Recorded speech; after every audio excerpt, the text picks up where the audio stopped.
ప్రియమైన దేవుని వాళ్ళారా, దేవుడు గత కాలమంతా మనలందరినీ కాచి కాపాడి మన బ్రతుకు దినంలో మరొక దినాన్ని ఇచ్చి ప్రభు మన రక్షకుడు క్రీస్తు వారి పునరుద్ధాన దినమందు మన కన్న తండ్రి అయిన దేవుణ్ణి ఆత్మతో సత్యముతో ఆరాధించుకోవటానికి దేవుడిచ్చినటువంటి మహాభాగ్యం కొరకు దేవునికి మొదట కృతజ్ఞతాస్తుతులు తెలియజేస్తూ, అలాగే ఆరాధనకు కూడి వచ్చిన దేవుని పిల్లలైన మీ అందరికీ ప్రభునామంలో నా వందనాలు తెలియజేస్తున్నాను. పిల్లారా, ఈరోజు ఒక చక్కని అంశము మనం అందరం బైబిల్లో నుంచి ఆలోచిద్దాము. ముందుగా ప్రకటించినట్టుగా కిరీటం కొరకు పరీక్ష ఏమిటి అనే విషయము మనం అందరం ఆలోచిద్దాం. పిల్లారా, ప్రార్థన చేసుకుని ముందుకెళ్దాం. అందరు తల ఉంచినట్లయితే ప్రార్థించుకుందాం. మహాపరిశుద్ధుడా, ప్రేమగల మా కన్న తండ్రి, మీ పరిశుద్ధమైన ఘనమైన శ్రేష్టమైన మహోన్నతమైన మీ నామానికి వందనాలు, స్తోత్రాలు తండ్రి. గడిచిన కాలమంతా మీ చల్లని రెక్కల నీడలో మమ్మల్ని కాచి కాపాడి మా బ్రతుకు దినంలో మరొక దినాన్నిచ్చి తండ్రి, మీ ప్రియకుమారుడు మా రక్షకుడు క్రీస్తు వారి పునరుద్ధానం దినమందు సంఘముగా మమ్మల్ని కూర్చి దేవా, మిమ్మల్ని ఆత్మతో సత్యముతో ఆరాధించుకున్నట్టుకు మా పట్ల మీరు చూపిన కృప కొరకై కృతజ్ఞతలు తెలియజేస్తున్నాం తండ్రి. దేవా, మీ పిల్లలకు కొన్ని మాటలు మా కొరకు రాయించినటువంటి మహాజ్ఞాన గ్రంథంలో నుంచి కొన్ని తెలియజేయుచుండగా చెబుతున్న నాకు సమయోచితమైన జ్ఞానమును వాక్శక్తిని మెండుగా ప్రసాదిస్తారని వింటున్న మీ పిల్లలు తండ్రి విని విడిచిపెట్టేవారిగా కాకుండా వాక్య ప్రకారం జీవించులాగున వారును నేను ప్రతి ఒక్కరము మీ కొరకు ఫలించేవారిగా నిలబెడతారని వేడుకుంటూ ఈ ఆరాధన అంతట్లో మీ కృప తోడుగా ఉంచి సమస్తం సవ్యంగా మీ చిత్తానుసారంగా మీకు మహిమకరముగా మాకు ఆశీర్వదకరంగా జరిగిస్తారని వేడుకుంటూ ఈ ప్రార్థన మా ప్రభువును మా రక్షకుడును మీ ప్రియకుమారుడైనటువంటి క్రీస్తు వారి పుణ్యనామాన్ని అడిగి వేడుకుంటున్నాము తండ్రి, ఆమెన్. ప్రియులారా, కిరీటం కొరకు పరీక్ష అనే విషయం మనం అందరం ఆలోచిద్దాం కొంచెంసేపు. ఈ లోకంలో మనం చూస్తే మనుషులు ఎన్నెన్నో పరీక్షలకు వారు పాల్గొంటున్నట్టుగా మనం చూస్తుంటాం. పిల్లారా, ఒక స్టూడెంట్ని చూస్తే ఒక 10వ తరగతి లేదంటే ఇంటర్మీడియట్, డిగ్రీ, ఇలా ఏ ఎడ్యుకేషన్ చూసినా ఏ చదువులో చూసినా వారు పరీక్షలు రాస్తుంటారు. పరీక్షలు ఎందుకు రాస్తారు అంటే వారు అర్హత సాధించటం కొరకు. పిల్లారా, పరీక్ష లేకపోతే నువ్వు అర్హుడువా కాదా అనే సంగతి ఎవరికి తెలియదు. పిల్లారా, నీకు అర్హత ఉందా లేదా అని తెలియజేయాలంటే పరీక్ష ఉండాలి. అలాగే ఒక మెడికల్ ల్యాబ్కి వెళ్ళి మనం బ్లడ్ టెస్ట్లు కూడా చేపిస్తుంటాము. ఎందుకంటే మనకు ఆరోగ్యం సరిగా ఉందా లేదా, మన బ్లడ్లో షుగర్ లెవెల్స్ ఎలా ఉన్నాయి, మనకు బాడీలో బీపీ ఎలా ఉంది, ఇలాంటివన్నీ మనము పరీక్షలు చేయిస్తుంటాం. పిల్లారా, ఇది ఆరోగ్యానికి సంబంధించినది. ఒక విద్యార్థి తను అప్గ్రేడ్ కావడం కొరకు, ఉన్నత చదువులు చదువుకోవడం కొరకు పరీక్షలు రాస్తుంటాడు. 10వ తరగతి పరీక్ష రాసి పాస్ అయితే ఇంటర్మీడియట్కు వెళ్తాడు. పిల్లారా, ఒకవేళ 10వ తరగతి పరీక్షలో పాస్ కాకపోతే ఇంటర్మీడియట్కు వెళ్ళలేడు. అంటే నువ్వు ఇంటర్మీడియట్కు అర్హత ఎప్పుడు సాధిస్తావు అంటే 10వ తరగతిలో నువ్వు పాస్ అయితేనే, ఆ పరీక్షలో నువ్వు పాస్ అయితేనే. పిల్లారా, లేదంటే మనము అర్హులం కాలేము. అలాగే ఈ లోకంలో పిల్లారా, నాయకులను మనం చూస్తే, అధికారాన్ని మనం చూస్తే వారు కూడా పరీక్షల్లో పాల్గొన్నట్టుగా మనం చూస్తుంటాం. ఎన్నికలు అంటారు వాటిని. ప్రతి 5 సంవత్సరాలకు ఎన్నికలు వస్తుంటాయి. నాయకులు ఒక ముఖ్యమంత్రి కావాలన్నా, ఒక ప్రధానమంత్రి కావాలన్నా వారు కూడా పరీక్షల్లో పాల్గొనాలి. అవే ఎన్నికలు. పిల్లారా, ఎన్నికల్లో పాల్గొనకుండా నేను సీఎం లేదంటే నేను పిఎం అంటే కుదరదు. ఆ ఎన్నికల్లో పాల్గొని వారు విజయం సాధిస్తే వారే ముఖ్యమంత్రి అవుతారు, వారే దేశానికి ప్రధానమంత్రి అవుతారు. పిల్లారా, పరీక్షల్లో పాల్గొనకుండా మనం ఏమీ చెయ్యలేము. ఒక ఉద్యోగానికి వెళ్ళామనుకో, అక్కడ కూడా మనకు పరీక్షలు పెడతారు. నీకు అర్హత ఉందా లేదా అనే టెస్ట్ చేయడం కోసం పరీక్ష పెడతారు. పిల్లారా, పరీక్ష పెడతారు. నేను వైజాగ్లో ఎంఎస్సి చేసేటప్పుడు అక్కడ లైబ్రరీ ఉండేది, పెద్ద లైబ్రరీ ఉండేది. అక్కడ చాలామంది విద్యార్థులు డే అండ్ నైట్ కష్టపడుతూ ఉంటారు. దేనికో తెలుసా? టీచర్ జాబ్ కోసం ఇంతగా కష్టపడాలి పిల్లరా. పరీక్షలు అంటే ఈజీగా ఉండవు, చాలా కష్టంగా ఉంటాయి. వారు ఎందుకు అంతగా కష్టపడిపోతున్నారు టీచర్ జాబ్ కోసం అంటే, శ్రీకాకుళము, విజయనగరము ఆ ప్రాంత ప్రజలు ఎవరైనా టీచర్ జాబ్ సాధిస్తేనే వారికి అమ్మాయిని ఇస్తారు. టీచర్ జాబ్ లేదనుకో అమ్మాయిని ఇవ్వటానికి వెనుకాడుతుంటారు. అందుకే బాయ్స్ అందరూ ప్రతి ఒక్కరు ఎవరిని అడిగినా సరే నువ్వేమవుతావంటే అక్కడ నేను టీచర్. అనేక మంది పిల్లరా అక్కడ చూస్తే చాలా ఆశ్చర్యం అనిపిస్తుంది నాకు. డే నైట్ వాటర్ బాటిల్ పక్కన ఉంటుంది, దిండు పక్కనే ఉంటుంది, ఇంకా నిద్ర అక్కడే. ఇంకా ఒక రకంగా చెప్పాలంటే సంసారం అంతా ఆ విద్యార్థిది అక్కడనే ఉంటుంది పిల్లరా. ఆ లైబ్రరీలోనే కొనసాగుతుంటాడు. ఎందుకు అంటే టీచర్ పొజిషన్ నేను సాధించాలి, నాకు పెళ్లి కావాలంటే నాకు కంపల్సరీగా టీచర్ పొజిషన్ రావాల్సిందే అన్న విధంగా వాళ్ళు కష్టపడుతుంటారు పిల్లారా. అంటే పరీక్ష మామూలుది కాదు, సులువుగా ఉండేది కాదు, చాలా కష్టంతో కూడుకుంటుంది పరీక్ష అనేది పిల్లారా. ఈ లోకంలో మనం చూస్తే ఏ పరీక్ష తీసుకున్నా కష్టంతోనే ఉంటుంది. ఏముందండి, పెన్ను పేపర్ తీసుకొని రాసేయడమే కదా, చాలా సులువు అని మనం చెప్పొచ్చు. కాదు పిల్లారా, నువ్వు పెన్ను తీసుకొని పేపర్ మీద పెట్టాలంటే సంవత్సరం మొత్తం నువ్వు కష్టపడాలి. నువ్వు సంవత్సరం మొత్తం కష్టపడకుండా నేను ఎగ్జామినేషన్ హాల్కి వెళ్ళి నేను పరీక్ష రాస్తానంటే కుదరదు. ఎవరు నాకు చూపిస్తాడా అని దిక్కులు చూడాల్సి వస్తుంది. ఎందుకంటే నువ్వు చదవలేదు గనక, కష్టపడలేదు గనక. ఒకవేళ నువ్వు కష్టపడితే నువ్వు పరీక్ష ఈజీగా రాయగలవు. ఈ లోకంలో ఏ పరీక్ష తీసుకున్నా కష్టంతో కూడుకున్నది. అయితే పిల్లారా, ఈ లోకంలో ఒక అర్హత సాధించటానికి పరీక్షలు పెడుతున్నారు, బాగానే ఉంది. అలాగే మన పరలోకపు కన్న తండ్రి కూడా ప్రతి ఒక్కరికి పరీక్షలు పెడుతున్నాడు పిల్లారా. ప్రతి ఒక్కరిని పరీక్షిస్తున్నాడు. దేని కొరకు అనంటే మనకు కిరీటం ఇవ్వాలని, ఆయన నమ్మిన వారికి కిరీటం ఇవ్వాలనే ఉద్దేశంతో మనకు కూడా పరీక్షలు పెడుతున్నాడు. కిరీటం అంటే అధికారానికి సూచన పిల్లారా. కిరీటం అంటే ఏదో కాదు, అధికారానికి సూచన.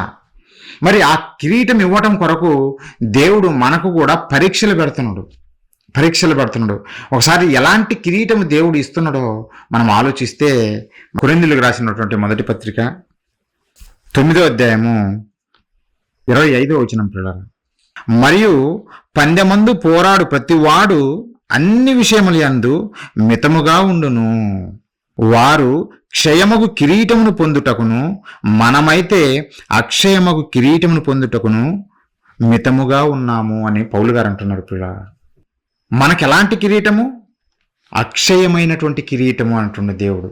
మనకు అయితే అక్షయమైన కిరీటము, ఈ లోకంలో ఉండేటివైతే అవి క్షయమైనటువంటి కిరీటాలు, అవి శాశ్వతమైనవి కాదు. ఈరోజు ఎన్నికలు మనం చూస్తే ఎంతకాలం వారు పరిపాలన చేస్తారు, ఎంతకాలం వారు అధికారంలో ఉంటారంటే మన భారతదేశంలో ఒక 5 సంవత్సరాలు. 5 సంవత్సరాల తర్వాత గవర్నమెంట్ మారిపోతుంది. ఒకవేళ ఇంకా గవర్నమెంట్ వాళ్ళకే ఇచ్చారనుకో, వాళ్ళు ఈయన పరిపాలన చేస్తే వారి జీవితాంతమే పరిపాలన చేయగలరు. ఈ భూమి మీద ఎంతవరకు అతనికి ఆయుష్ ఉంటుందో అంతవరకు అతడు పరిపాలన చేయగలడు, 60-70 సంవత్సరాల కాలంలో పిల్లారా. అని మరి అది శాశ్వతమా అంటే కాదు, అది శాశ్వతం కాదు. కానీ దేవుడు మన గురించి చెబుతూ మనకు అక్షయమైన కిరీటము ఉంది అంటుండే పిల్లారా. క్షయమైన కిరీటం కొరకే వీళ్ళు ఈ రకంగా కష్టపడుతున్నారు భూమి మీద.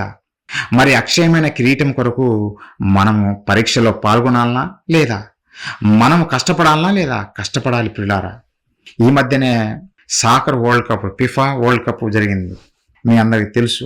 సాకర్ వరల్డ్ కప్ ఎవరు సాధించారు అని అంటే స్పెయిన్ దేశం వాళ్ళు వరల్డ్ ఛాంపియన్స్గా వాళ్ళు నిలిచారు. 2026 ఫిఫా వరల్డ్ కప్ గెలిచింది ఎవరంటే స్పెయిన్ దేశం. వాళ్ళకి ఈ కిరీటం దక్కింది. అంతకుముందు ప్రపంచ ఛాంపియన్స్ ఎవరంటే పిల్లరా అర్జెంటీనా దేశస్తులు. 2022వ సంవత్సరంలో వాళ్ళకు కప్పు సాధించారు. మరి ఎంతవరకు వారికి నిలిచింది అంటే కేవలం 4 సంవత్సరాలే. 4 సంవత్సరాల తర్వాత మరలా మారిపోయింది, వరల్డ్ ఛాంపియన్స్ మారిపోయారు. అంటే ఈ భూమి మీద మనిషి సాధించే ఈ కిరీటాలన్నీ అవన్నీ క్షయమైనవి, అక్షయమైనవి కాదు. కానీ దేవుడు మనకిచ్చేది మాత్రము అక్షయమైన కిరీటం ఇస్తానంటుండు, వాడబారని కిరీటం అని అంటుండు. అది ఎప్పటికీ నాశనం ఉండదు. ఆ కిరీటం నీకు ఎప్పుడు నీతోనే ఉంటుంది ప్రియులారా. అలాంటి కిరీటంకు కొరకు పరీక్షలు మనకు దేవుడు పెడుతున్నాడంటే పెడుతున్నాడు ప్రియులారా. పరీక్షిస్తున్నానంటుండు. పరీక్ష పెడతాడు మనకు. సార్ చూడండి, ఆ మాట చూడండి. ఇర్మియా గ్రంథం మనం చూడగలిగితే దేవుడు పరీక్ష పెడతాడా అంటే పెడతాడు. ఈ లోకంలో క్షయమైన వాటికే మనుషులు పరీక్షలు పెడుతున్నప్పుడు మరి అక్షయమైన కిరీటము ధరింపజేస్తున్నటువంటి పరలోకపు కన్న తండ్రి మనకు పరీక్షలు పెట్టడా? ఆలోచించండి పిల్లారా. 100% పరీక్షలు ఉంటాయి. పరీక్షలో పాస్ అయితేనే నీ అర్హత తెలియజేస్తుంది. నువ్వు పరీక్షలో పాస్ కాకపోతే నీకు అర్హత ఉందో లేదో అనేది ఎలా తెలుస్తుంది? తెలియదు పిల్లారా. ఇర్మియా గ్రంథము 17వ అధ్యాయం మనం చూడగలిగితే 10వ వచనం పిల్లారా. దేవుడు ఏం చెబుతుండో చూడండి. ఒకని ప్రవర్తనను బట్టి వాని క్రియల ఫలము చొప్పున ప్రతీకారము చేయుటకు యెహోవాను నేను హృదయమును పరిశోధించువాడును, అంతరింద్రియములను పరీక్షించువాడును. ఆయన ఇచ్చేటువంటి వాడబారని కిరీటము ముందు, లేదంటే అక్షయమైన కిరీటము మనకి ఇచ్చే ముందు దేవుడు మన అంతరింద్రియాలను పరీక్షిస్తాడంట, మనల్ని పరీక్షిస్తాడంట, పరిశోధిస్తాడంట. దేవుడు పరిశోధిస్తాడు పిల్లారా. పరిశోధన లేకుండా, లేదంటే పరీక్ష లేకుండా కిరీటము దక్కదు, ఈ లోకంలోనే దక్కదు. ఆలోచించండి. కాబట్టి మనము పరీక్షలో ఉన్నామనే సంగతి ప్రతి క్రైస్తవుడు తెలుసుకోవాలి. మనము దేవుని పెట్టే పరీక్షలో మనం ఉన్నామనే సంగతి ప్రతి ఒక్కరం తెలుసుకోవాలి పిల్లారా. ఈరోజు 2 విషయాలు మీకు తెలియజేసి నేను ముగించాలనుకుంటున్నాను. మొట్టమొదటగా యోసేపు గారి గురించి మనకు తెలుసు. యోసేపు గారిని దేవుడు ఎంత ఎత్తులో నిలబెట్టాడంటే ఐగుప్తు దేశానికే అధికారిగా నిలబెట్టాడు యోసేపు గారిని పిల్లారా. ఐగుప్తు దేశంలో అధికారిగా నిలబెట్టాడు. యోసేపు ఐగుప్తీయుడు కాదు, హెబ్రీయుడు, ఇశ్రాయేలు కుమారుడు యోసేపు పిల్లారా. మరి ఇశ్రాయేలు కుమారుడు ఐగుప్తీయుడు కాకపోయినా సరే ఐగుప్తులో ఎలా అధికారిగా మారాడు, ఎలా అధికారిగా అయ్యాడు అని అంటే పిల్లారా, దేవుడు పెట్టిన పరీక్షలో నెగ్గాడు గనుకనే దేవుడు తనది కాని దేశంలో కూడా యోసేపును అధికారిగా నిలబెట్టాడు పిల్లారా.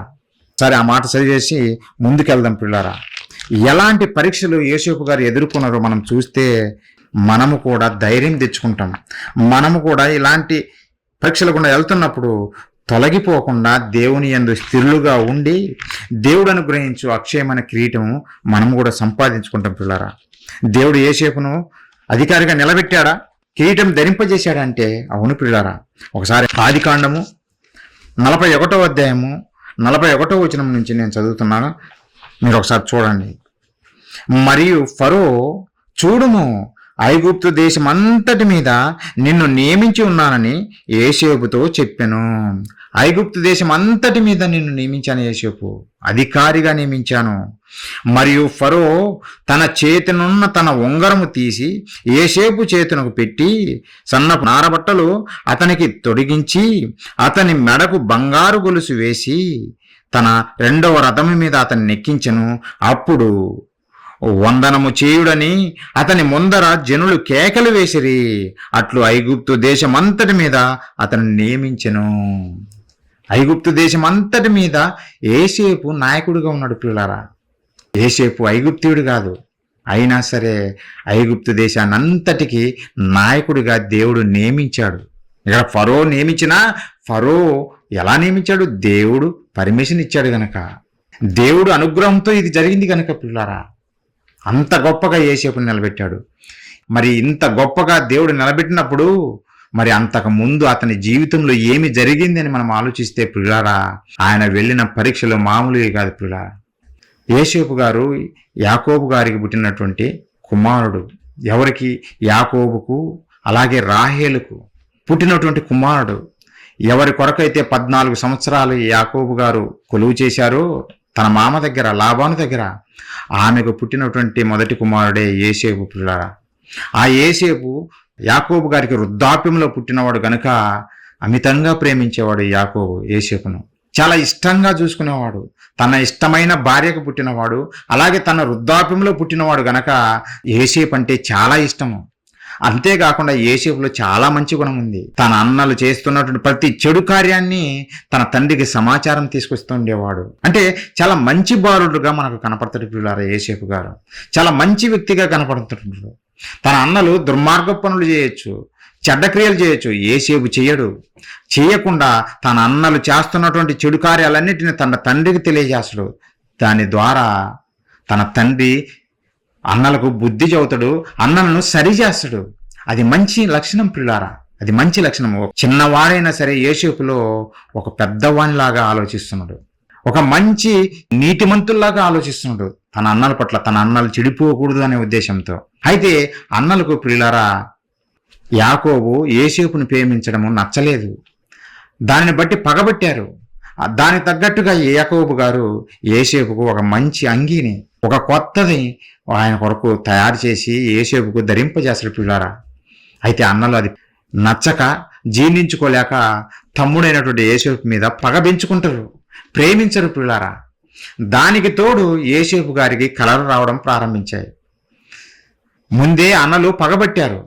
పగబట్టినప్పుడు యోసేపు గారికి కలలు వస్తే ఆ కలలు తన అన్నలతో షేర్ చేసుకోవటానికి వెళ్తాడు. అంటే యోసేపు గారి మనసు చూడండి, అలాగే కుటుంబంలో జరుగుతున్నటువంటి సంఘటనలు చూడండి. ఇంత పగబట్టారు కదా నా అన్నలు పగబట్టినప్పుడు వారి దగ్గరికి పోయి మరలా నేను ఈ కలలు చెబితే వారు నా మీద ద్వేషిస్తారు కదా అని అనుకోవటం లేదు. ప్రతిదీ తన అన్నలతో షేర్ చేసుకోవాలనుకుంటున్న పిల్లారా. నిజంగా ఈరోజు అన్నదమ్ముల మధ్య ఎలా ఉంటాయి? ఒక చిన్న మాట అంటేనే అలిగిపోతారు, మాట్లాడుకోరు ఒకరినొకరు. అన్నదమ్ములే, పేరుకు అన్నదమ్ములైనా సరే ఒక చిన్న మాట అంటే చాలు నీది వేరు నాది వేరని సైడ్ అయిపోతారు పిల్లారా. యోసేపు చూస్తే చాలా మంచి లక్షణాలు కలిగినట్టుగా మనం బైబిల్లో చూస్తాం పిల్లారా. ఆయన కార్యాలు చాలా ఉన్నతంగా ఉంటాయి, ఆయన ఆలోచనలు చాలా గొప్పగా ఉంటాయి. చిన్న పిల్లవాడుకున్నా సరే చాలా గొప్పగా ఆలోచిస్తాడు. తన అన్నల గురించి నిజంగా చాలా గొప్పగా ఆలోచిస్తాడు యోసేపు పిల్లారా. ఆయన జీవిత చరిత్రలో అంతా చూసినప్పుడు తనకు కళలు వచ్చినప్పుడు తన అన్నలతో షేర్ చేసుకోవటానికి వెళ్తాడు. ఇదిగో అన్నలారా నాకు కళ వచ్చింది అని అంటే వాళ్ళు వినకుండా అతన్ని హేలి చేసినట్టు లేదంటే గేలి చేసినట్టు మాట్లాడుతుంటారు పిల్లారా. చివరకు యోసేపు చదువుతాడు, తన అన్నలకు కళ చదువుతాడు. ఏమని చదువుతాడంటే, ఇదిగో అన్నలారా మనమందరము పొలంలో ఉన్నాం, మనమందరము పొలంలో ఉంటే మనము పనులు కడుతున్నాము. నా పన మీ అందరి పనుల మధ్య నిలిచింది, మీ పనులన్నీ నాకు నమస్కారం చేశాయి అని అంటే అప్పుడు వారు ఇంకా పగ పెంచుకుంటారు. ఏమి, నీవు మా మీద అధికారి అవుతావా, మమ్మల్ని వేలుతావా అని ఇంకా ద్వేషం పెంచుకుంటారు యోసేపు మీద పిల్లారా. మరలా ఇంకొక కళ కంటాడు ఆ కళతో పాటు. అంటే పిల్లారా ఈ కళలు రప్పించింది దేవుడే యోసేపుకు. ఫ్యూచర్లో ఏం జరగబోతుందో తెలియజేయడం కొరకే ఆ కళలు యోసేపు గారికి రప్పించాడు. అది యోసేపు గారు తన అన్నలకు షేర్ చేసుకున్నాడు. అది స్వీకరించాల్సింది పోయి అది వాళ్ళకు నచ్చక, మేము నీకు లోబడాలనా, మాకు తమ్ముడివి, మాకన్నా చిన్నవాడివి, మా తండ్రి ఇంకా నిన్ను ఎక్కువగా ప్రేమిస్తున్నాడు, అది మాకు పగ ఉంటే ఇంకా దాన్ని తగ్గట్టు నువ్వు మా మీద ఏదో అధికారులాగా ఫీల్ అయిపోతున్నావని వాళ్ళు ఇంకా పగ పెంచుకోవడం మొదలుపెట్టారు పిల్లారా. మరొక కలగని అది చెప్పాడు, నాకు సూర్యచంద్రులు అలాగే 11 నక్షత్రాలు నాకు నమస్కరించాయి అన్న అంటే అప్పుడు మరలా గద్దిస్తారు, ఆ యోసేపు మీద అసూయ పడతారు పిల్లారా. ఇవన్నీ యోసేపు గారికి 17 సంవత్సరాల వయస్సులో జరిగినటువంటి సంఘటనలు పిల్లారా. అంటే తన ఇంటిలోనే యోసేపు గారికి సామరస్యమైనటువంటి వాతావరణం లేదు, అంత ప్రతికూలమైనటువంటి వాతావరణమే. తండ్రి ప్రేమిస్తున్నాడు కానీ అన్నలు మాత్రము దూరం పెడుతున్నాడు పిల్లారా. అలాగే యోసేపు గారికి ఆ టయానికి తల్లి మరణించింది, రాహేలు గారు మరణించారు ఆ టయానికి. తండ్రి ప్రేమ ఒక్కటే పొందుకుంటున్నటువంటి యోసేపు, కానీ అన్నలు ద్వేషించడమే, నచ్చటం లేదు. యాకోబు యోసేపుని ఎక్కువగా ప్రేమించడం అన్నలకు నచ్చటం లేదు. ఒకరోజు యాకోబు యోసేపుని పిలిచి, యోసేపు మీ అన్నలు గొర్రెలు కాయటానికి వెళ్ళారు, వెళ్ళి వారి యోగక్షేమాలు తెలుసుకొని వారికి ఆహార పదార్థాలు ఇచ్చిరా అని చెబితే యోసేపు అప్పుడు ఏమాత్రం తిరస్కరించకుండా తండ్రికి లోబడిన కుమారులాగా సరేనన్నా నేను వెళ్తానని బయలుదేరుతాడు పిల్లారా.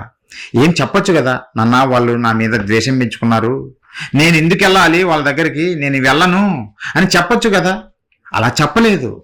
తన అన్నల యొక్క యోగక్షేమాలు నేను తెలుసుకోవాలి అని బయలుదేరతాడు పిల్లారా. తండ్రి చెప్పాడు గనక బయలుదేరతాడు. ఒకసారి చూడండి ఆ మాట. ఆదికాండము 37వ అధ్యాయం మనం చూడగలిగితే 12వ వచనం నుంచి పిల్లారా, 12వ వచనం నుంచి, అతని సహోదరులను శెకెములో తమ తండ్రి మందను మేపుటకు వెళ్ళిరి. అప్పుడు ఇశ్రాయేలు యోసేపును చూచి, నీ సహోదరులు శెకెములో మంద మేపుచున్నారు, నిన్ను వారి యొద్దకు పంపెదను రమ్మన్నప్పుడు అతడు మంచిదని అతనితో చెప్పెను. తన తండ్రి చెప్పిన మాటని ఏ మాత్రం తునీకరించకుండా సరేనాది నేను వెళ్తాను అని బయలుదేరాడు పిల్లారా. మనమైతే వెళ్తామా? వెళ్ళము. వాడు నా మీద పగబట్టాడమ్మా, నేను ఎందుకు వెళ్తానని మనం చెబుతాం పిల్లారా. వాడు నా మీద పగబట్టాడు, నేను ఎంత మేలు చేసినా కానీ వాడు నా కీడే చేస్తుండే, అలాంటప్పుడు నేను ఎందుకు వెళ్తానని మనం సమాధానం చెబుతాం. కానీ యోసేపులో ఇలాంటి లక్షణాలు లేవు పిల్లారా.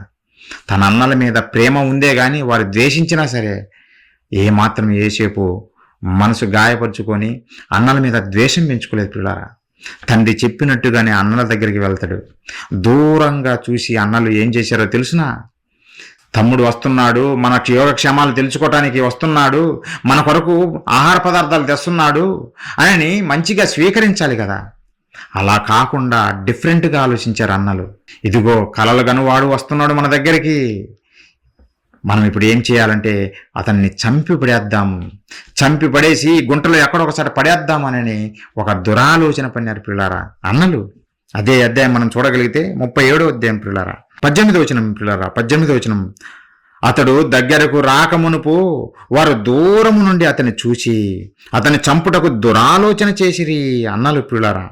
వారు, ఇదిగో ఈ కలలు గనువాడు వచ్చుచున్నాడు, వీరిని చంపి ఇక్కడ ఉన్న ఒక గుంటలో పారవేసి దుష్ట ముఖము వీణ్ణి తినివేసినని చెప్పేదము, అప్పుడు వీని కలలేమవునో చూతము రండని ఒకరితో ఒకడు మాట్లాడుకునేది. అన్నలు చూడు పిల్లారా, ఎలా ఘోరంగా ఆలోచిస్తున్నారు ఒక తమ్ముని పట్ల. నిజంగా యోసేపుకు ఎలా ఉంటుంది ఆలోచించండి. యోసేపుకి ఎలా ఉంటుంది? తన అన్నలు తనను ద్వేషిస్తుంటే ఎలా ఉంటుంది? మంచిగా ఉండగలమా? మన ఇంట్లో మన భార్య మనతో మాట్లాడకపోయినా, మన భర్త మనతో మాట్లాడకపోయినా, తల్లిదండ్రులు మాట్లాడకపోయినా, లేదంటే ఒక తమ్ముడు ఉన్నా వారు మాట్లాడకపోయినా మనం ఇంట్లో సరిగా ఉండలేం పిల్లారా. మానసికంగా కృంగిపోతారు ఎవరైనా సరే. నా కుటుంబంలో నిజంగా సామరస్యం లేదు, సమాధానం లేదు, శాంతి లేదని మనం కృంగిపోతాం పిల్లారా. యోసేపు తన అన్నలు ద్వేషించినా వారి మధ్యనే గడుపుతున్నాడు పిల్లారా, వారి మధ్యనే జీవిస్తున్నాడు. అమాయకంగా అన్నల దగ్గరికి వెళ్తే వారు ఎలా చూస్తున్నారో చూడండి. చంపి పడేయాలి యోసేపును, చంపేద్దాము, అప్పుడు చూసుకుందాము ఇతని కలలు ఏమైపోతాయనని విరోధంగా దురాలోచన చేయడం మొదలుపెట్టారు పిల్లారా. దగ్గరికి వచ్చిన వెంటనే వారు అనుకున్నట్టుగానే పిల్లారా గుంటలో పడేస్తారు. చంపేయాలనుకున్నప్పుడు యాకోబు గారి మొదటి కుమారుడైన రూబేను అడ్డుపడతాడు. మనం చంపొద్దు, వీని తీసుకెళ్ళి ఆ గుంటలో పడేద్దాము సరిపోతుంది అని రూబేను సలహా ఇస్తే ఆ రూబేను సలహా ప్రకారం గుంటలో పడేస్తారు పిల్లారా, బట్టలు తీసేసి. అది దాంట్లో నీరు లేదు, ఎండిపోయినటువంటి గుంట. అలాంటి పరిస్థితులు ఎలా ఉంటుంది? ఎండిపోయిన గుంటలో నీరు లేకుండా ఆ గుంటలో పడిపోతే ఎండాకాలము మధ్యాహ్నం ఎలా ఉంటుంది పిల్లారా? ఎండలో నలిగిపోతాడు. ఫిజికల్గా ఎంతో స్ట్రెస్ఫుల్ కదా. తర్వాత ఆ మార్గ మధ్యంలో మిద్యానీయులు, ఇష్మాలీయులు వస్తున్నప్పుడు యోధా గారు వచ్చి మనము మన తమ్ముడిని చంపకూడదు కనుక మనం ఏం చేద్దామంటే వారికి అమ్మేస్తే సరిపోతుంది, మన తమ్ముడిని మనం చంపకూడదు, వాడు మన రక్త సంబంధి అని ఒక సలహా ఇస్తాడు పిల్లారా. అప్పుడు వారు గుంటలో నుంచి యోసేపుని తీసి ఆ ఇష్మాలీయులకు ఒక 20 తులముల ఎండికి అమ్మిపడేస్తారు తమ్ముణ్ణి. ఎంత మనోదుఖము, ఎంత మనోవేదన కలిగిస్తుంది ఆలోచించండి. తన అన్నలే తనతో ఉండనివ్వకుండా ఏరే వాళ్ళకి అమ్మేస్తే ఎంత బాధకరము. అంటే తండ్రి ప్రేమకు దూరం చేస్తున్నారు, తన ఇంటికి దూరం చేస్తున్నారు. చివరికి పిల్లరా ఏకాకిని అనాథగా చేసి పడేశారు పిల్లరా. ఇష్మాయేలులకు అమ్మేశారు. ఇష్మాయేలులకు అమ్మేస్తే వారు ఐగుప్తు దేశానికి వెళ్ళి అక్కడ పోతిఫర్ అనేటువంటి ఒక అతనికి అమ్మేస్తారు, ఒక స్లేవ్గా, ఒక బానిసగా అక్కడ అమ్మి పడేస్తారు పిల్లరా. ఆ మాట చూడండి, ఆదికాండము 39వ అధ్యాయం 1వ వచనం పిల్లారా. యోసేపును ఐగుప్తునకు తీసుకొని వచ్చినప్పుడు ఫరో యొక్క ఉద్యోగస్తుడును రాజ సంరక్షక సేనాధిపతియునైన పోతిఫరు ఒకడు ఐగుప్తీయుడు అక్కడికి అతనిని తీసుకుని వచ్చిన ఇస్మాయిలీయుల వద్ద అతన్ని కొనెను. ఎంత బాధకరం పిల్లారా. ఒక పశువులను కొన్నట్టుగా ఆ రోజు యోసేపును కొన్నారు వాళ్ళు. పశువుల దుకాణంలోకి వెళ్ళి మనం పశువులు కొన్నట్టుగా ఆ రోజు యోసేపును అమ్మకంలో పెట్టారు పిల్లారా. అది ఎంత బాధకరమో ఆలోచించండి, ఎంత మనోవేదన ఉంటుందో ఆలోచించండి.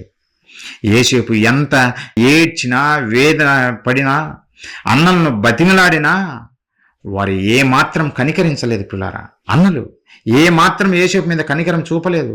వీడిని చంపేయాలి, వీడికి మనం నమస్కారం చేయడం ఏంటి అని పిల్లారా పగబట్టి అమ్మేశారు. యోసేపు బతిమలాడా వారిని?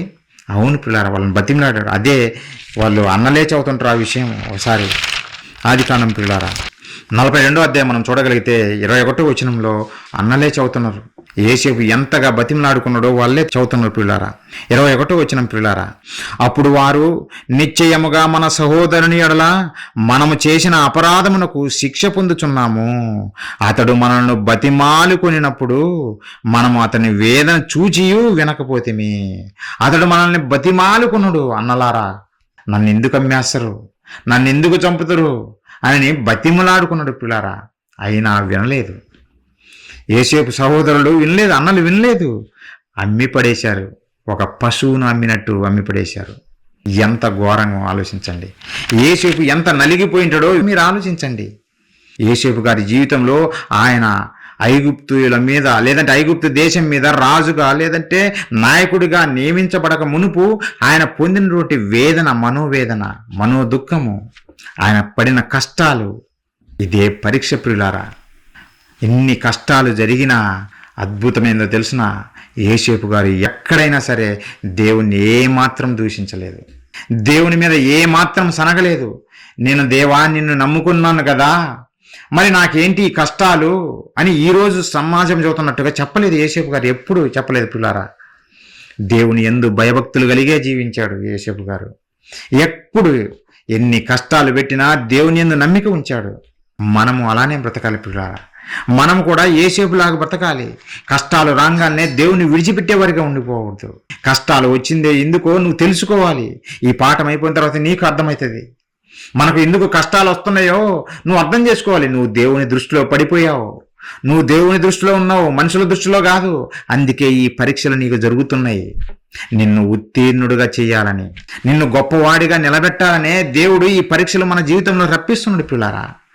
కష్టాలు రప్పిస్తున్నాడు. నువ్వు దేవుని నమ్మినా నీకు ఈ కష్టాలు నిన్ను వెంటాడుతున్నాయంటే పిల్లారా, అంటే నిన్ను దేవుడు గొప్పగా నిలబెట్టబోతున్నాడు అనే సంగతి నువ్వు మర్చిపోకూడదు, మనం మర్చిపోకూడదు.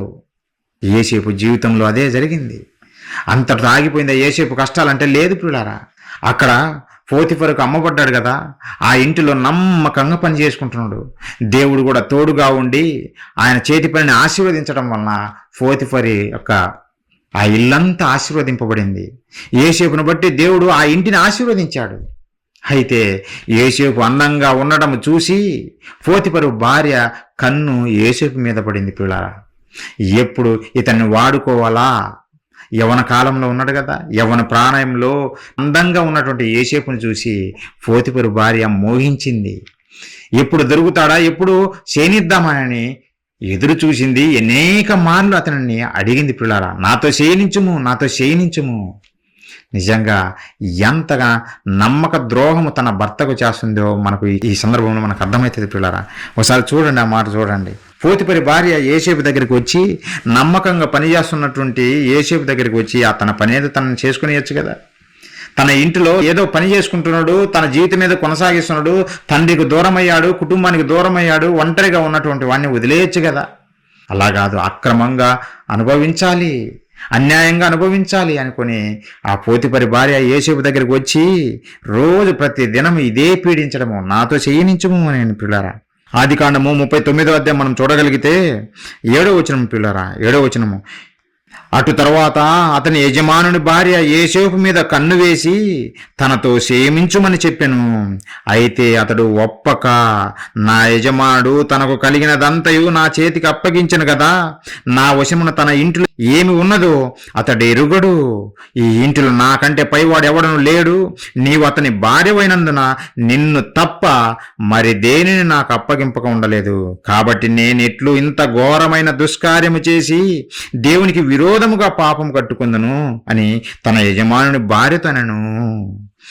నేను ఇంత గొప్ప కీడు నేను చేయలేను, ఇంత దుష్కార్యం నేను చేయలేను, నా దేవునికి విరోధమైన కార్యం నేను ఏమాత్రం చేయలేనని దేవుని యందు భయభక్తులు కలిగిన వాడిగా మనము యోసేపును చూడొచ్చు.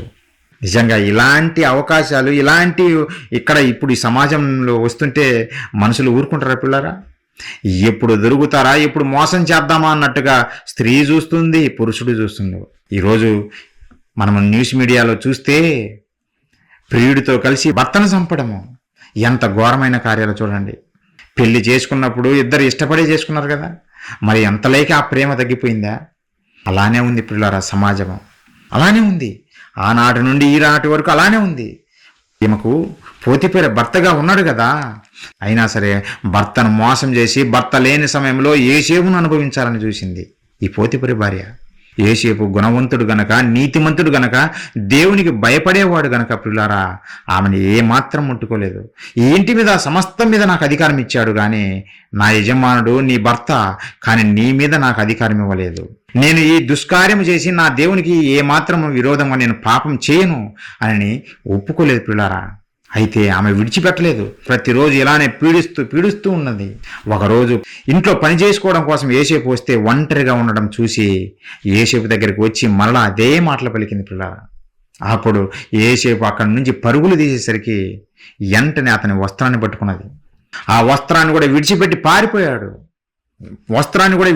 పారిపోయాడు. ఎంత గుణవంతుడు ఆలోచించండి యోసేపు. ఇలాంటి క్యారెక్టర్ దేవుడు చూస్తాడు పిల్లారా. ఇలాంటి వారిగా మనం ఉండాలి. యోసేపు గారిని గొప్పగా ఎందుకు దీవించాడో మనకు ఆయన జీవితంలో జరిగిన సంఘటనలు చూస్తే మనకు అర్థమైపోతుంది. చాలామంది అడుగుతుంటారు ఇప్పటికీ, దేవా అబ్రహామును దీవించిన దేవా మమ్మల్ని దీవించు, భక్తులను చూపించి మమ్మల్ని దీవించు అని ప్రతి ఒక్కరు చెబుతారు పిల్లారా. కానీ యోసేపు చూడండి, యోసేపు జీవితం చూడండి. ఎవరైనా ఎలా బ్రతుకుతారా? చర్చికి వచ్చిన స్త్రీలను చెరిపే పాస్టర్లను చూస్తున్నాము. చర్చికి వస్తున్నటువంటి సంఘస్థులను, స్త్రీలను మోహిస్తున్నటువంటి సంఘస్థులను చూస్తున్నాము ఈరోజు సమాజంలో పిల్లారా. యోసేపు లాంటి క్యారెక్టర్ ఎవరికైనా ఉంటుందా? డెవలప్ చేసుకోవాలి. భర్తకు నమ్మకంగా భార్య ఉండాలి, భార్యకు నమ్మకంగా భర్త ఉండాలి. అదే దేవుడు మెచ్చేది పిల్లారా, దేవుడు మెచ్చేది. అలా కాకుండా అవకాశం దొరికింది కదా అని అవకాశం కోసం పొంచి వేసి మోసం చేసేవారిగా ఉండకూడదు. అది మనుషులకు మోసం కన్నా దేవునికి మొట్టమొదటిగా మనం మోసం చేసిన వారమైతాం పిల్లారా. యోసేపు గారిలో ఉన్నటువంటి భయం అదే. నా దేవునికి విరోధమైనగా నేను ఏ పాపం చేయను అని పారిపోయాడు పిల్లారా. యజమానురాలు చెప్పినా కానీ ఏమాత్రం పట్టించుకోకుండా దేవునికి భయపడిన వాడిగా పారిపోయాడు. ఇది గొప్ప లక్షణం పిల్లారా. ఇలాంటి లక్షణాలు మనలో ఉండాలి. అంటే అది కూడా పరీక్షణ. యోసేపును ఆ ఇంట్లో ప్రశాంతంగా పని చేసుకుందామని వచ్చినా ఆడ కూడా మనశ్శాంతంగా బతకనేయకుండా పోతిఫెర భార్య కీడు చేసి పెట్టింది పిల్లారా. ఆ వస్త్రం పట్టుకొని తన భర్త వచ్చేంత వరకు వెయిట్ చేసి, ఇదిగో నువ్వు తీసుకొచ్చిన నీ హెబ్రీ దాసుడు నన్ను మోసం చేశాడు, నన్ను మోహించడానికి వచ్చాడని ఒక అబద్ధం చెప్పేసింది పిల్లారా. ఎంత క్రూరులాలో ఆలోచించండి. వెంటపడి వేధించింది పోతిఫెర భార్య, కానీ చివరికి ఎలా ట్విస్ట్ చేసేసింది అంతా. యోసేపు మీద నెట్టేసింది నెపమంతా. చేతిలో యోసేపు వస్త్రం పెట్టుకొని, ఇదిగో నా దగ్గరికి వచ్చి ఇలా చేయమన్నాడు, నన్ను సేనించమన్నాడు నాతోటి అని ఒక అబద్ధం చెప్పి పోతిఫెరకు యోసేపును చెరసాలలో వేయించింది. యోసేపు ఎంతగా నలిగిపోయింటాడో ఆలోచించండి. చేయని నేరానికి చెరసాలలో ఉన్నాడంటే ఎంత మనోదుఖం ఉంటుందో ఆలోచించండి పిల్లారా. చాలా కష్టం అది. మనము స్టోరీగా చదువుకుంటూ పోతున్నాం కానీ చరిత్ర రాయించింది. అది మనం ఆలోచిస్తే, మనము గీనా అనుభవిస్తే గీనా అప్పుడు ఇంకా బాగా అర్థమవుతుంది పిల్లారా. చేయని నేరానికి నీ మీద నెపములు, చేయని నేరానికి నీ మీద శిక్ష వస్తాయి పిల్లారా. క్రైస్తవునికి వస్తాయి. క్రైస్తవుడైనందుకు బాధ అనుభవించిన యెడల అని బైబిల్ చెప్పింది. కానీ మన వాళ్ళు చెబుతుంటారు క్రైస్తవుడైతే నీ బాధలన్నీ పోతాయని వీళ్ళు చెబుతారు పిల్లారా. లేదు లేదు. భక్తుల జీవితాలు చూస్తే వారి ఎన్నో కష్టాలు, ఎన్నో దుఃఖాలు వారి జీవితాల్లో పిల్లారా, ఎన్నో శ్రమలు పొందారు. వాళ్ళు ఎన్నో శ్రమలు పొందారు. యోసేపు గారు చూడండి, ఎక్కడైనా పొరపాటు చేశాడా? ఎక్కడైనా తప్పు చేశాడా యోసేపు గారు? ఎక్కడ యోసేపు గారు తప్పు చేయలేదు. అయినా సరే చేయని నేరానికి శిక్ష అనుభవిస్తూ వచ్చాడు. ఆ చెరసాలలో వేయబడ్డాడు పిల్లారా యోసేపు, చేయని నేరానికి. అక్కడ కొంతకాలము ఆ చెరసాలలో ఉండిపోయాడు. తర్వాత దేవుడు తన కృప చూపించి ఫరోకు కల రప్పించి, అంటే యోసేపుని ఇంకా సింహాసనం మీద కూర్చోబెట్టే సమయం ఆసన్నమైంది కనుక దేవుడు దిగాడు, ఫరోకు కల రప్పించాడు. ఆ దేశంలో జరగబోయేటువంటిది లేదంటే ప్రపంచంలో జరగబోయేటువంటి సంఘటన తెలియజేసే కల రప్పించాడు. ఆ కళ ఎవడికి అర్థం కాకుండా తెలియజేశాడు. ఫరోకు 2 కళలు వచ్చాయి ఒకటే భావంతో. ఆ కళ భావం తెలియక బాధపడిపోయాడు ఫరో. తన దేశంలో ఉన్నటువంటి జ్ఞానులు పిలిపించాడు, ఈ కళభావం చెప్పమంటే ఎవరు చెప్పలేకపోయారు. అప్పుడు యోసేపును రప్పిస్తారు చెరసాలలో నుంచి. యోసేపును రప్పించినప్పుడు అప్పుడు యోసేపు ఆ కళభావం తెలియజేస్తాడు. పిల్లారా, రాజా నీకు ఈ కళలు ఎందుకు వచ్చిందో తెలిసినా? భవిష్యత్తులో జరగబోయే సంఘటనలు దేవుడు తెలియజేస్తున్నాడు నీకు, అందుకే ఈ కళలు వచ్చాయి. అదేదో కాదు రాజా, 7 సంవత్సరాలు ఈ దేశంలో విస్తారముగా పంటలు పండుతాయి. తర్వాత 7 సంవత్సరాలు కరువు రాబోతుంది. ఆ కరువు ఈ 7 సంవత్సరాల్లో వచ్చినటువంటి పంటనంతా మింగేసేంత గొప్ప కరువు రాబోతుంది రాజా అని చెప్పి దానికి తోడు ఒక సజెషన్ ఇస్తాడు. రాజా, అధికారులను నియమించు, నాయకులు నియమించు. ఈ 7 సంవత్సరాలు పంట బాగా పండిన ఈ 7 సంవత్సరాలు సమకూర్చి కరువు కాలంలో అవి ప్రజలకు పంచిపెట్టు అనే గొప్ప సలహా ఇచ్చేసరికి అప్పుడు యోసేపు సలహా, అతనికి జ్ఞానము ఫరోకు నచ్చి వెంటనే నీకన్నా జ్ఞానవంతుడు ఇంకా ఎవరున్నారు యోసేపు అని చెప్పేసి పేరుకు ఆయన సింహాసనం మీద కూర్చున్నాడే కానీ తానంత అధికారము యోసేపుకి ఇచ్చాడు. పిల్లారా చూడండి, ఆ మాట చూసి ముందుకెళ్దాం పిల్లారా. ఆదికాండము 41వ అధ్యాయము 37వ వచనం నుంచి నేను చదువుతున్నా. ఆ మాట ఫరో దృష్టికిని అతని సమస్త సేవకుల దృష్టికిని యుక్తమై ఉండెను గనుక అతడు తన సేవకులను చూచి, ఇతని వలె దేవుని ఆత్మగల మనుష్యుని కనుగొనగలమా అని అనను. మరియు ఫరో, దేవుడు ఇదంతయు నీకు తెలియపరచను కనుక నీ వలె వివేక జ్ఞానములు గలవారెవరనూ లేరు. నీవు నా ఇంటికి అధికారివై ఉండవలను, నా ప్రజలందరూ నీకు విధేయులై ఉందురు. సింహాసనం విషయంలో మాత్రమే నేను నీకంటే పెద్దవాడినై ఉందునని యోసేపుతో చెప్పాను. యోసేపును ఐగుప్తు దేశం మీద అధికారిగా నిలబెట్టాడు. పిల్లారా, దేవుడు ఫరో చేతనే అధికారిగా నిలబెట్టాడు. దానికి ముందు ఆయన పడినటువంటి బాధలు చూడండి. అన్నలతో తృణీకరింపబడ్డాడు, తండ్రి ప్రేమకు దూరమయ్యాడు, కుటుంబానికి దూరమయ్యాడు. చివరికి పని చేసుకుంటానైనా బతుకుదామనుకుంటే అక్కడ కూడా హింసలు పొందాడు. పిల్లారా, చెరసాలలో వేయబడ్డాడు. చేయని నేరానికి చెరసాలలో వేయబడి అక్కడ కూడా మనో దుఃఖముతో పిల్లారా బాధపడిపోయాడు యోసేపు. మనం అధికారం ఒక్కటే చూస్తాం కానీ ఆయన పొందినటువంటి శ్రమలు మనము ఆలోచించాలి. పిల్లారా, దేవుడు ఆ కిరీటం ఇచ్చే ముందు నన్ను పరీక్షిస్తాడు. ఆ రోజు యోసేపును ఆ పరీక్షల ద్వారా పంపించాడు, అర్హత సాధించేవాడిగా తీర్చిదిద్దాడు. తర్వాత సింహాసనం మీద కూర్చోబెట్టాడు యోసేపును. పిల్లారా, మనకు కూడా ఎవరికైనా ఇలానే ఉంటుంది పిల్లారా. మనకు సింహాసనము దక్కాలంటే ఊరక రాదు. పరీక్షలో వెళ్ళాలి, మనము పరీక్షలో పాల్గొనాలి. ఈ భూమి మీద మనం ఉద్యోగం సంపాదించాలంటేనే నువ్వు పరీక్ష రాయాలి. ఎగ్జామ్ రాస్తేనే నీకు ఎలిజిబిలిటీ, నీవు ఉత్తీర్ణత సాధిస్తేనే నీకు ఉద్యోగము, లేదంటే నీకు ఉద్యోగం లేదు. మరి పరలోకం ఉన్నటువంటి కన్న తండ్రి మనకిచ్చేటువంటి ఈ అక్షయమైన కిరీటం కొరకు మనకు పరీక్ష పెట్టడా అంటే పెడతాడు. పిల్లారా, మన ప్రభువు అయినటువంటి యేసుక్రీస్తుల వారిని చూడండి. మన ప్రభు అయినటువంటి యేసుక్రీస్తుల వారికి దేవుడు అధికారం ఇచ్చాడు. ఎలాంటి అధికారం ఇచ్చాడు ఒకసారి చూడండి పిల్లారా. యేసుక్రీస్తుల వారు మరణించి తిరిగి లేచిన తర్వాత ఆయన పలికిన మాట చూడండి ఏం చెప్పాడు. మత్తయి సువార్త 28వ అధ్యాయం చూస్తే 18వ వచనం, అయితే యేసు వారి యొద్దకు వచ్చి, పరలోకమందును భూమి మీదను నాకు సర్వాధికారం ఇవ్వబడి ఉన్నది, పరలోకమందును భూమి మీదను నాకు సర్వాధికారం ఇవ్వబడి ఉన్నది అని యేసుక్రీస్తుల వారు చెబుతున్నారు. ఎప్పుడు చెబుతున్నారు అంటే మరణించి తిరిగి లేచిన తర్వాత మరి యేసుక్రీస్తుల వారికి సర్వాధికారం ఎందుకు ఇచ్చాడు, ఎలా ఇచ్చాడు? యేసుక్రీస్తుల వారిని కూడా దేవుడు పరిశోధించాడు. పరీక్షించాడు తెలుసా? యేసుక్రీస్తుల వారిని కూడా తన ప్రియ కుమారుడే అయినా సరే నీకు సర్వాధికారం నేను ఇవ్వాలంటేనన్నా నీవు కూడా పరీక్షలోకి వెళ్ళాలి, పరీక్షలో నువ్వు పాస్ అవ్వాలి అని పరలోకపు కన్న తండ్రి తన ప్రియ కుమారుని గురించి చెప్పాడు. చూడండి ఆ మాట ప్రియులారా. యెషయా గ్రంథం మనం చూడగలిగితే పరీక్షిస్తాడా దేవుడు? పరీక్షిస్తాడు ప్రియులారా, పరీక్షిస్తాడు. ప్రతి ఒక్కరికి పరీక్ష పెడతాడు. యెషయా గ్రంథము 28:16 ప్రభువగు యెహోవా ఇలాగు సెలవిచ్చుచున్నాడు, సియోనులో పునాదిగా రాతిని వేసిన వాడును నేనే, అది పరిశోధింపబడిన రాయి, అమూల్యమైన తలరాయి. అది పరిశోధింపబడిన రాయి, పరిశోధింపబడిన రాయి, అమూల్యమైన రాయి. ఆ రాయి ఎవరో కాదు, యేసుక్రీస్తుల వారు. పరిశోధించాడా దేవుడు? పరిశోధించాడు ప్రియులారా.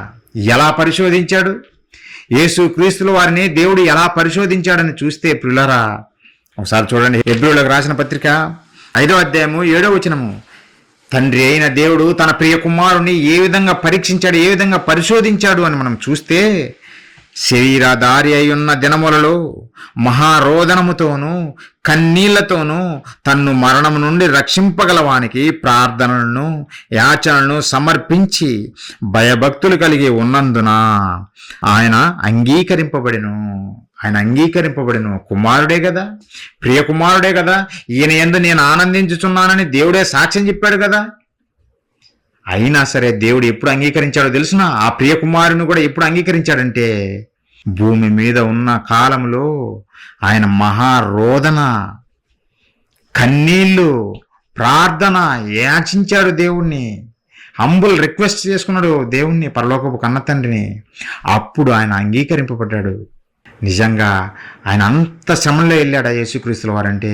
అవును ప్రియులారా, ఎంతో వేదన, ఎన్నో కష్టాలు, రోదన మేమెప్పుడు చూడలేదు అని మీరు అనుకుంటారేమో. ఈ శిలువకి ఎక్కబోయే ముందు ఇక గచ్చమైన తోటలోకి వెళ్ళి ప్రార్థన చేస్తున్నప్పుడు ఆయన పలికిన మాట చూస్తే మనకు అర్థమవుతుంది ప్రియులారా.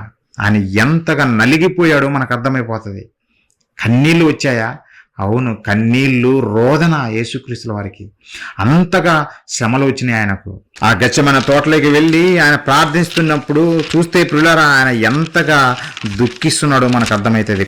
మార్కు సువార్త ఒకసారి చూడండి, 14:32 వారు గెత్సెమనే అనబడినటువంటి చోటునకు వచ్చినప్పుడు ఆయన, నేను ప్రార్థన చేసి వచ్చే వరకు మీరు ఇక్కడ కూర్చుండుడని తన శిష్యులతో చెప్పి పేతురును, యాకోబును, యోహానును వెంటబెట్టుకొని పోయి మిగుల విభ్రాంతి నొందుటకు చింతాక్రాంతుడగుటకును ఆరంభించెను.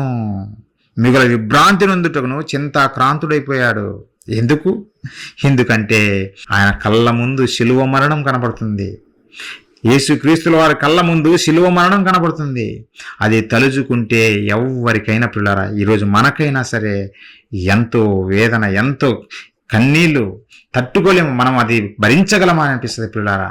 యేసుక్రీస్తుల వారు అది శిలువ మరణం పొందబోతున్నాడు గనుకనే అది జ్ఞాపకం చేసుకుని ఆయన ఎంతగానో చింతాక్రాంతుడొకటోను ఆరంభించెను. అప్పుడు ఆయన, నా ప్రాణము మరణమగునంతగా దుఃఖంలో మునిగి ఉన్నది, మరణమగునంతగా దుఃఖంలో మునిగిపోయింది అంటున్నాడు. ఆ దుఃఖంలో ఉన్నవాడా? అవును పిల్లారా, దుఃఖంలో మునిగిపోయింది. తండ్రితో ఒక్కడు మాట్లాడుకుంటున్నాడు. ఏమని అంటున్నాడో తెలుసునా? ఆ దుఃఖంలో ఏమంటున్నాడంటే, నా ప్రాణము మరణమగునంతగా దుఃఖంలో మునిగి ఉన్నది, మీరిక్కడ ఉండి మెలకుగా ఉండడని వారితో చెప్పి కొంత దూరము సాగిపోయి నేల మీద పడి సాధ్యమైతే ఆ గడియ తన యొద్ద నుండి తొలగిపోవాలని ప్రార్థించెను. నాయనా తండ్రి, నీకు సమస్తము సాధ్యము, ఈ గిన్నె నా యొద్ద నుండి తొలగింపుము, అయినను నా ఇష్ట ప్రకారము కాదు, నీ చిత్త ప్రకారమే కానిమ్ము అనను. నీ చిత్త ప్రకారమే కానిమ్ము. ప్రియులారా, శిలువ మరణం అంటే మామూలు విషయం కాదు. చాలామంది ఈరోజు క్రీస్తును వ్యతిరేకిస్తున్నవారు, క్రీస్తు అంటే పడని వారు పలుకుతున్న మాటలు, క్రీస్తు శిలువ వేయబడలేదు, క్రీస్తు మరణించలేదు అని ఎన్నెన్నో కారుకూతలు కూస్తున్నారు. పిల్లారా, క్రీస్తు పడిన శ్రమలు వీళ్ళకు వస్తే వీళ్ళు బతకగలరా, వీళ్ళు జీవించగలరా అంటే లేదు పిల్లారా. తలకు ముళ్ళ కిరీటం పెట్టారు, చేతులకు మేకులు కొట్టారు, ఒళ్ళంతా దున్ని పడేశారు పిల్లారా. కొరడాలతోటి దున్ని పడేశారు, రక్తం కారిపోతుంది. అలాంటి సిచ్యువేషన్లో ఎవరైనా బ్రతకగలరా? ఆలోచించండి. ఎవరైనా బ్రతకగలరా? లేదు పిల్లారా, లేదు. అది తలుచుకొని యేసుక్రీస్తుల వారు దుఃఖాక్రాంతుడయ్యి తండ్రిని వేడుకుంటున్నాడు. తండ్రి, ఒకవేళ మీ చిత్తమైతే తండ్రి, ఎందుకంటే మీకు సమస్తము సాధ్యమే కదా, మీరు రక్షణ మరొక మార్గంలో కూడా తీసుకురాగలరు ఈ సమాజానికి. ఈ శ్రమలను చూస్తుంటే నాకు తండ్రి మరణమగునంతగా చింతాక్రాంతం అయిపోయాను. మీ చిత్తమైతే ఈ శిలువ మరణాన్ని తప్పిస్తారా అని వేడుకుంటూ, అయినా నా చిత్తం కాదు తండ్రి, నీ చిత్తమే కానివ్వండి అని తండ్రిని వేడుకుంటుండే పిల్లారా. నిజంగా ఇలాంటి పరీక్ష ఎవరైనా పొందగలరా? ఇలాంటి పరీక్షలు ఎవరైనా పొందగలరా? ఆలోచించండి. ఈ అంటనే ఒక కొరడా దెబ్బ పడంగానే మేము యేసు ప్రభువును నమ్మము, మేము వెళ్ళిపోతాము అని పారిపోతారు. ఈ మధ్య యూట్యూబ్లో కొంతమంది ఇంటర్వ్యూలు చూస్తున్నాం. ఏమన్నాయంటే, ఒకప్పుడు క్రైస్తవులంట 30 సంవత్సరాలు మేము క్రైస్తవులే ఉన్నాము, ఇప్పుడు మేము క్రీస్తుని విడిచిపెట్టేసి మళ్ళీ హైందవంలోకి వచ్చామని కొంతమంది సాక్ష్యాలు చెబుతున్నారు. మరి ఎందుకు వచ్చావమంటే వారి బాధలు వాళ్ళు చెప్పుకుంటున్నారు. చిన్న చిన్న కష్టాలకే వచ్చేస్తావా? బయటకు వచ్చేస్తావా? క్రీస్తుని విడిచిపెట్టేస్తావా? మరి నువ్వు నమ్ముకున్న క్రీస్తు మరణమగునంతగా ఆయన శ్రమలు పొందాడు. మామూలు శ్రమలు కాదవి. కనీసం అలాంటి ఒక కొరడా దెబ్బ కూడా నీ మీద పడలేదే, చిన్న కొరడా దెబ్బ కూడా నీ మీద పడలేదే, దానికే క్రీస్తుని విడిచిపెట్టేస్తావా? నీ కుటుంబంలో నీకేదో ఆరోగ్య సమస్యలు వచ్చాయి, లేదంటే ఫైనాన్షియల్గా నువ్వు ఇబ్బందులు పడుతున్నావు, దానికే దేవుని విడిచిపెట్టేస్తావా? ఇది విశ్వాసం ఎలా అవుతుంది పిల్లారా? వీరికి అక్షయ కిరీటం ఎలా దేవుడు ఇవ్వగలడు? ఆలోచించండి. ఇలాంటి విశ్వాసం కలిగిన వారికి ఇవ్వలేడు, దేవుడు ఇవ్వడు పిల్లారా. యేసుక్రీస్తుల వారిని చూసి మనం నేర్చుకోవాల్సిందే. ఆయన పొందిన గాయాలు, ఆయన తగిలిన దెబ్బలు తలుచుకుంటుంటేనే ఊహించుకోలేము పిల్లారా, ఊహించుకోలేము. కళ్ళమ్మటి నీళ్లు పడతాయి ఎవరికైనా సరే. అంతగా ఆయన భరించాడు. అందుకే హెబ్రీయులకు రాసిన పత్రికలో చదువుతున్నాడు ఆయన ఎందుకు అంగీకరింపబడ్డాడంటే ఎన్ని ఆయన పొందాడు గనక, శ్రమలన్నీ పొందాడు గనక, ఈ పరీక్షలో అన్నీ ఆయన పాల్గొన్నాడు గనకనే ఆయన అప్పుడు దేవుడు అంగీకరించాడు కుమారుని. ఒకసారి ఆ మాట మళ్ళీ ఒకసారి చదువుతాం పిల్లారా. హెబ్రీయులకు రాసిన పత్రిక 5వ అధ్యాయం 7వ వచనం మనం చూడగలిగితే, శరీరధారి అయి ఉన్న దినములలో, యేసుక్రీస్తుల వారు భూమి మీద ఉన్నటువంటి ఆ కాలంలో శరీరధారి అయిన దినములలో మహారోదనముతోనూ కన్నీళ్లతోనూ తన్ను మరణము నుండి రక్షింపగలవానికి ప్రార్థనలు యాచనలను సమర్పించి భయభక్తులు కలిగి ఉన్నందున ఆయన అంగీకరింపబడెను. ఆయన కుమారుడై ఉండి తాను పొందిన శ్రమల వలన విధేయత నేర్చుకొనెను. కుమారుడై ఉండి కూడా ఆయన పొందిన శ్రమలను బట్టి తండ్రిని తృణీకరించకుండా, ఏమి తండ్రి, మీ చిత్తాన్ని నెరవేర్చడానికి వచ్చాను కదా, మరి ఇలాంటి శిక్షలు నాకు కావాలన్నా, ఇలాంటి పరీక్ష నాకు పెట్టాల్సింది అని ఏ మాత్రము నోరు తెరిచి కూడా తండ్రిని ఎదిరించి మాట్లాడలేదు యేసుక్రీస్తుల వారు. తండ్రి చెప్పాడు, చేశాడు కుమారుడు. నీ చిత్తమే కానివ్వండి తండ్రి అని అన్నాడు. ఆయన పొందిన గాయాల చేత, ఆయన పొందిన శ్రమల చేత విధేయత నేర్చుకున్నాడు. కానీ ఈరోజు ఎలా ఉంటారంటే, ఒక దెబ్బ తగంగానే తిరుగుబాటు ఎక్కువ ఉంటుంది పిల్లారా. చాలా మందిలో ఇదే ఉంటుంది. ఒక మాట అన్నా తట్టుకోలేరు, తిరుగుబాటు ఉంటుంది.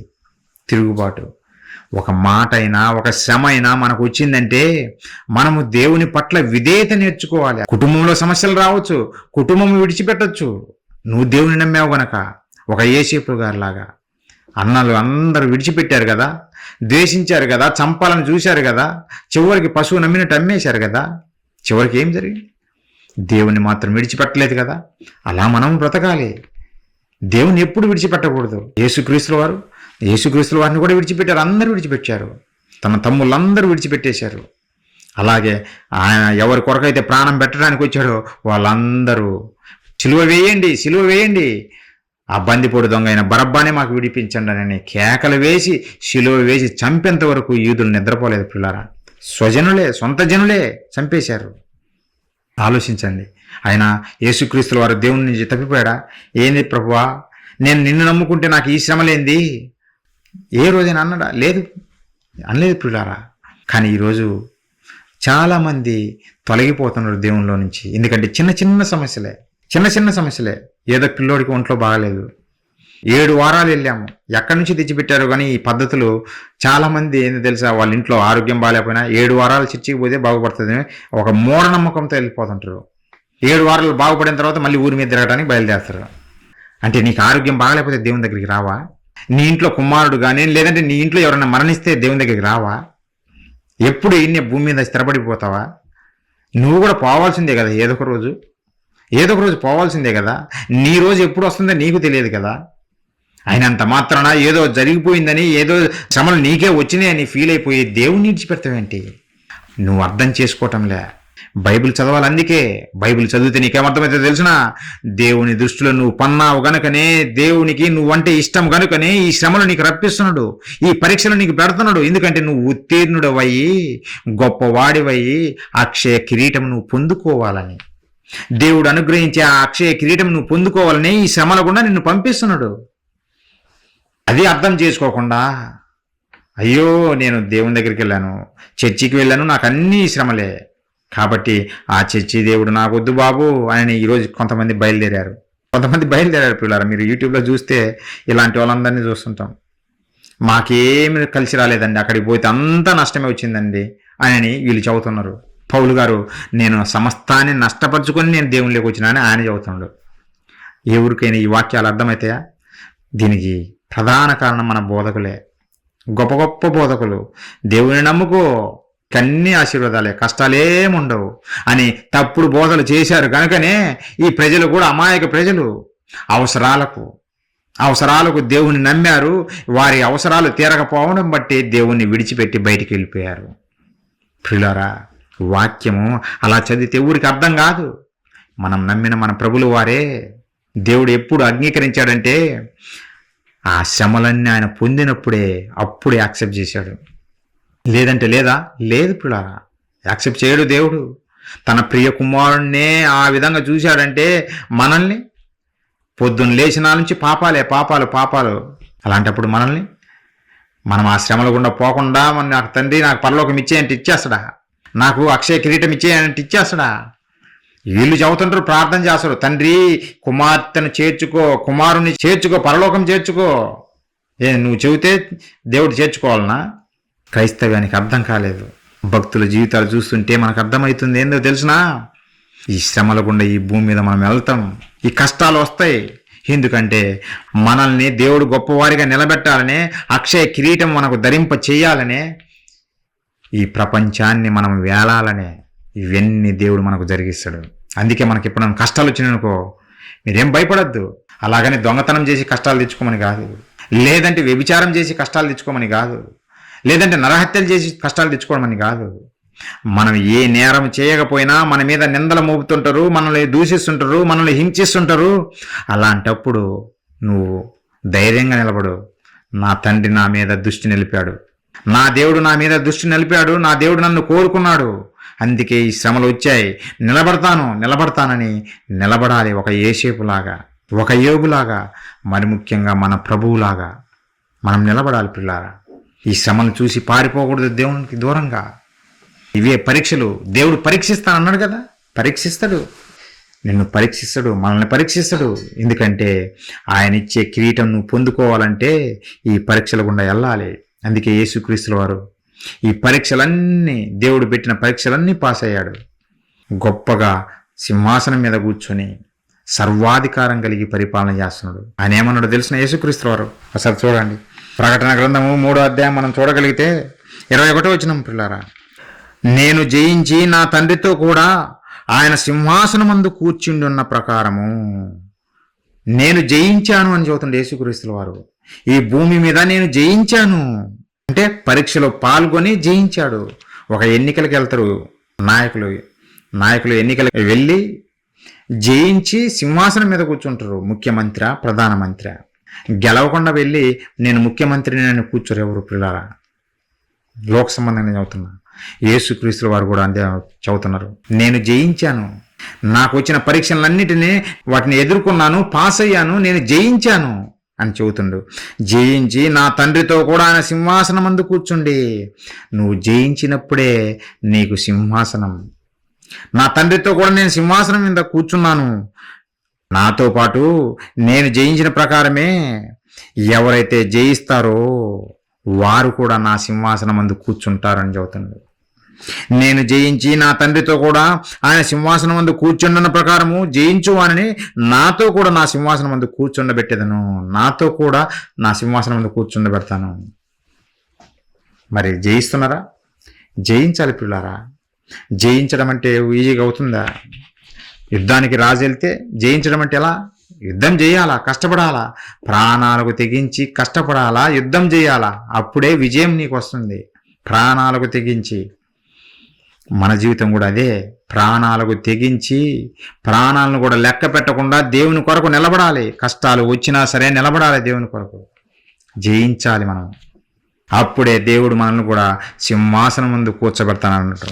మరొక మాట ప్రకటన గ్రంథం, అదే ప్రకటన గ్రంథము 2వ అధ్యాయం మనం చూడగలిగితే 26వ వచనం పిల్లారా, నేను నా తండ్రి వలన అధికారము పొందినట్లు జయించుచు అంతం వరకు నా క్రియలు జాగ్రత్తగా చేయువానికి జనుల మీద అధికారం ఇచ్చేదను. అతడు ఇనుప దండముతో వారిని ఏరును, వారు కుమ్మరి వారి పాత్ర వలె పగలగొట్టబడుదురు.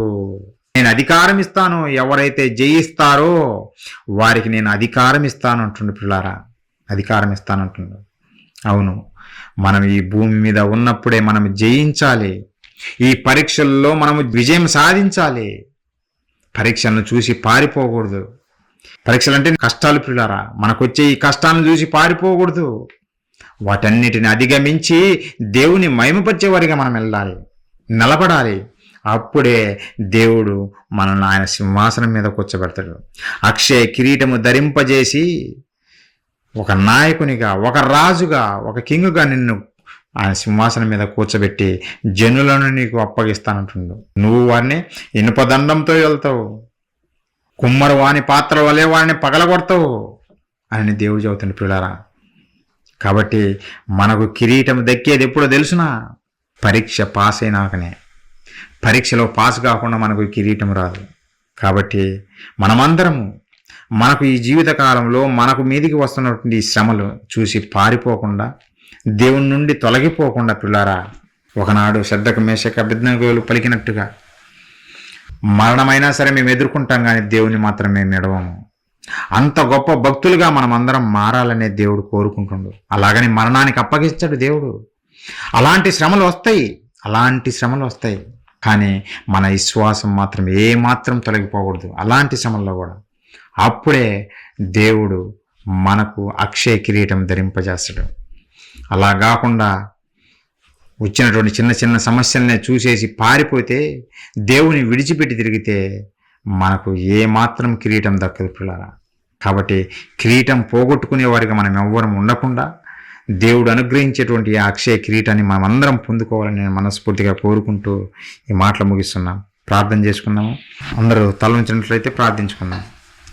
మహాపరిశుద్ధుడా, ప్రేమగల మా కన్న తండ్రి, మీ పరిశుద్ధమైన, ఘనమైన, శ్రేష్టమైన, మహోన్నతమైన మీ నామానికి వందనాలు తండ్రి.